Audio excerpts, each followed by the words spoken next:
మానసికంగా ఆయన అరణ్యంలోనే ఉన్నట్లుగా అయిపోయాడు.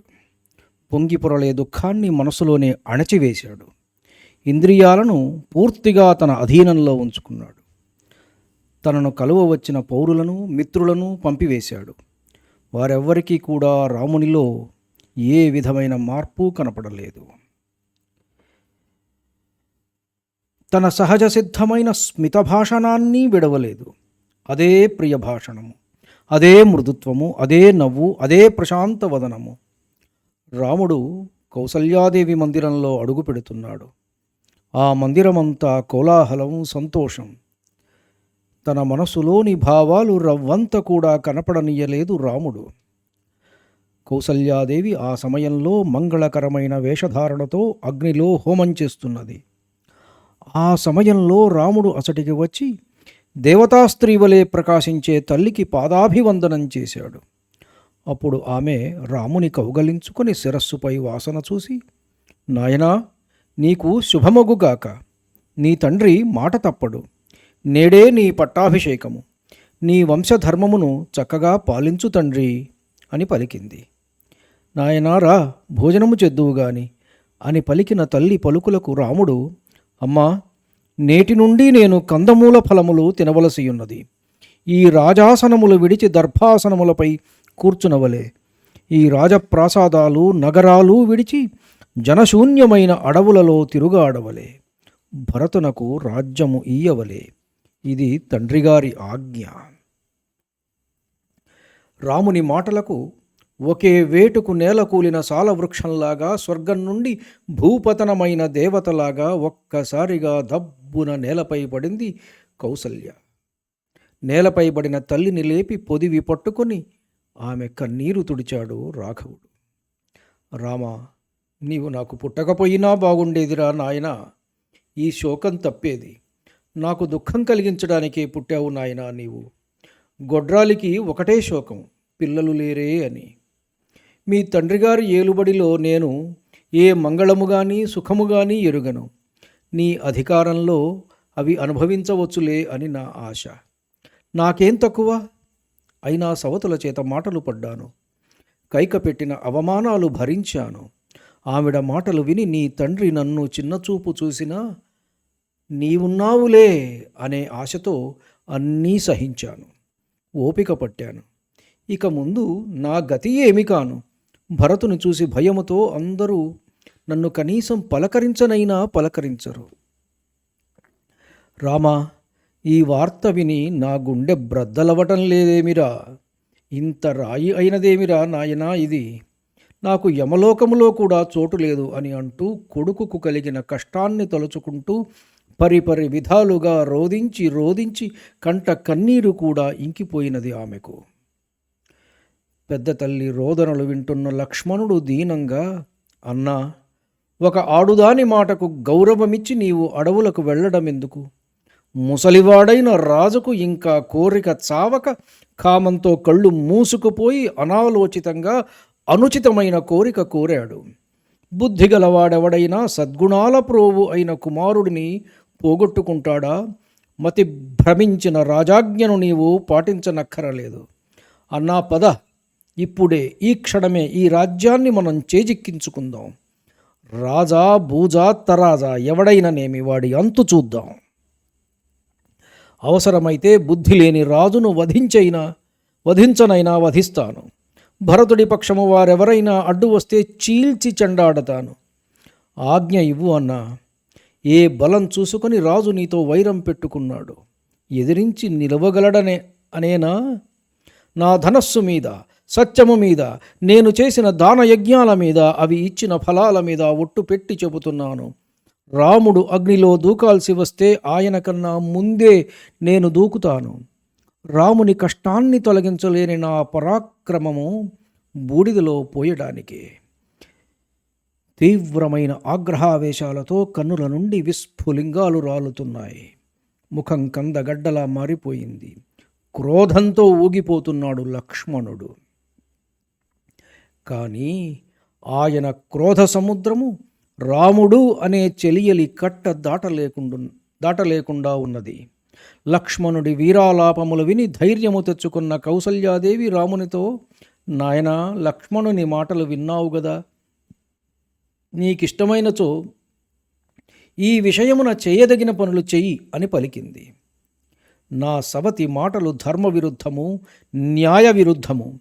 ఆ మాటలు పట్టుకొని నీవు నన్ను వదిలి అడవుల పాలవుతావా నాయనా?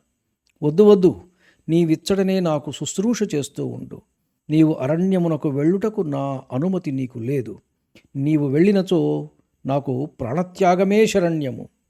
దీనంగా పలుకుతున్న తల్లిని చూసి రాముడు, అమ్మా, తండ్రి ఆజ్ఞను ధిక్కరించే సాహసము నేను చేయలేను. అంత సామర్థ్యమూ నాకు లేదు. అమ్మా, నా తండ్రి ఆజ్ఞ నాకు శిరోధార్యము. అదే నా వ్రతము. తండ్రి ఆజ్ఞ పాటించిన వారెవరికి ఎటువంటి దోషమూ కలుగదు అని తల్లికి తెలిపి లక్ష్మణుని వైపు తిరిగి, లక్ష్మణ, నీ బలము తేజస్సు నేను ఎరుగుదును. అమ్మకు ధర్మము యొక్క రహస్యము తెలియక అంత బేల అయినది. లోకములో అన్నిటికన్నా శ్రేష్టమైనది ధర్మమే. ఆ ధర్మములోనే సత్యమున్నది. మన తండ్రి చెప్పిన వచనములన్నీ ధర్మాశ్రయములే. అందులో నిస్సంశయముగా ఏ దోషమూ లేదు. నేను తండ్రి ఆజ్ఞను అతిక్రమించజాలను. క్షత్రియ ధర్మములోని ఈ చెడు ఆలోచన నీవు విడువుము. క్రౌర్యము వలదు, ధర్మమును శరణు వేడుము. నా ఆలోచనను అనుసరించుము అని మృదువుగా పలికాడు. రాముని వదనంలో ఏ విధమైన వ్యాకులత కానీ తొట్రుబాటు కానీ లేవు. కేవలము ధర్మాచరణమే లక్ష్యముగా మాటలు చెబుతున్నాడు. రవంత వికారము కూడా లేదు. రాముడి వనగమనమునకు కౌసల్యాదేవి అనుమతించటం లేదు. తల్లిని సమాధానపరచటం ఇప్పుడు ఆయన కర్తవ్యం. అమ్మా, నీవు, నేను, లక్ష్మణుడు, సుమిత్రామాత అందరము తండ్రిగారి ఆజ్ఞకు బద్ధులము కావలసినదే. అది సనాతన ధర్మము. నాయనా, నీ తండ్రి వలె నేను కూడా నీకు గురుస్థానములో ఉన్నానురా. కావున నీకు అనుజ్ఞ ఇవ్వను అని పలుకుతున్న తల్లిని, ఆవిడకు అండగా నిలిచిన లక్ష్మణుని చూసి రాముడు కొరివి మంటలు పట్టుకున్న మనుష్యులచే అడవిలో చుట్టుముట్టబడ్డ గొప్ప ఏనుగులాగా అయిపోయాడు. ఇంతగా వారిస్తున్నా ఆయన బుద్ధి మాత్రము ఒకదాని యందే స్థిరముగా ఉన్నది. అదియే ధర్మము. తన బుద్ధి మారకుండా దృఢముగా నిలుచొని స్థిర గంభీర కంఠముతో, లక్ష్మణ, ఎందుకు నీవు అమ్మతో చేరి నన్ను బాధిస్తావు, కష్టపెడతావు? అర్థము, కామము నాకు ముఖ్యమైనవి కావు. వాటి కొరకు నాలో వెంపర్లాట లేదు. ధర్మము పాటించడమే నాకు చాలా ఇష్టము. ధర్మపథము నాకిష్టమైన మార్గము. తండ్రి మనకు పూజ్యుడు. ఆయన వృద్ధుడు కావచ్చుగాక, కామప్రేరితుడు కావచ్చుగాక. ఆయన కోపముగానైనా సంతోషముగానైనా ఆజ్ఞాపించినప్పుడు ధర్మదృష్టి కలవాడెవడైనా చేయకుండా ఉంటాడా? కేవలము రాజ్యము, భోగముల కొరకు గొప్ప గొప్ప ఫలితాలిచ్చే ధర్మమార్గము నేను వదలను. ఈ జీవితము అల్పకాలికమైనది. దీనికోసం తుచ్చమైన రాజ్యము ధర్మవిరుద్ధంగా సంపాదించను అని అంటూ శ్రీరామసింహం ధర్మ గర్జన చేసింది. లక్ష్మణ, నీవన్నట్లుగా ఈ పట్టాభిషేకం జరిగినదే అనుకో. అప్పుడది ఎవరికి అవమానము? మన తండ్రికి. ఎవరికి మనస్తాపము? మన తల్లి కైకకు. మన తండ్రికి కానీ తల్లులకు కానీ ఇంతకు మునుపు ఎప్పుడైనా లేశమైనా అప్రియము చేసినట్లు నాకు గుర్తులేదు. మన తల్లిదండ్రులు ఎట్టి భీతి, మనస్తాపము లేక జీవింతురుగాక. నా తండ్రి అసత్యవాది అన్న పేరు ఎవరికి బాధ? చివరకు అది మనకే కదా బాధ. తల్లిదండ్రులకు కలిగిన మనస్తాపము మనకు కలిగినట్లే. ఈ కారణము చేతనే నేను అడవులకు వెళ్ళడానికి నిశ్చయించుకున్నాను. ఇచ్చిన రాజ్యము తీసుకున్నది తండ్రి కాదు, తల్లి కైక కాదు. ఇది దైవ నిర్ణయము. నాకు నా తల్లుల పట్ల ఏ విధమైన భేదభావమూ లేదు. లక్ష్మణ, దైవము నడిపించున్నట్లు నడవడమే తప్ప దానిని నిగ్రహించుటకు ఏ ఉపాయమూ కానరాదు. లక్ష్మణ, నా వనవాస వ్రతమునకు ఈ అభిషేక జలములతో స్నానము చేసేదను. వద్దు వద్దు, ఇవి రాజద్రవ్యములు, నా స్నానమునకు వాడరాదు.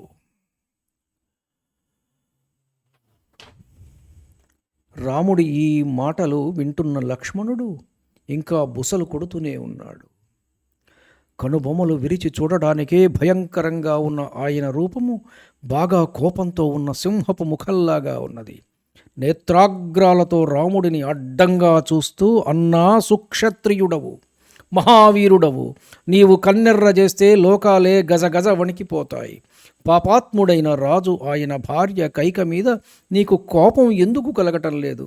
పైగా దైవ నిర్ణయం అంటున్నావు. నీ సంకల్పము బలవత్తరమైనదైతే దైవము బలహీనము కాదా? వారిది వంచన, అది ధర్మరూపాన్ని సంతరించుకున్నది.